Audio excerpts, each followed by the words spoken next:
पेंडखेळाच्या जाकादेवी मातेचा शिमगोत्सव उत्साहात साजरा। कोकणातील परंपरा, संस्कृती आणि भक्तिभाव जपणारा शिमगा उत्सव सध्या सर्वत्र उत्साहात साजरा होत आहे।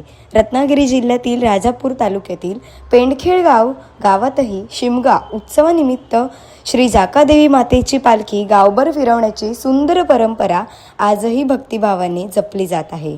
रत्नागिरी जिल्ह्यातील राजापूर तालुक्यातील पेंडखेळ गावात शिमगा उत्सव मोठ्या उत्साहात आणि भक्तिभावाने साजरा करण्यात आला। या उत्सवाच्या निमित्ताने गावची आराध्य देवी श्री जाकादेवी मातेची पालखी ठरलेल्या दिवशी गावातील प्रत्येक घरात जाऊन दर्शन देते। यावेळी गावकरी मोठ्या श्रद्धेने आणि आनंदाने देवीचे स्वागत करतात। घराघरात नारळ, फुले आणि ओटी भरून देवीची पूजा केली जाते। पालखी गावभर फिरताना भक्तांनी जयघोष करत वातावरण भक्तिमय केले। शिमगा उत्सव हा केवळ सण नसून कोकणातील परंपरा, संस्कृती आणि गावातील एकोप्याचे प्रतीक मानले जाते।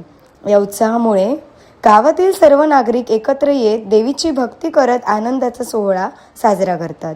Bureau report, Sindhuprabhat, Ratnagiri.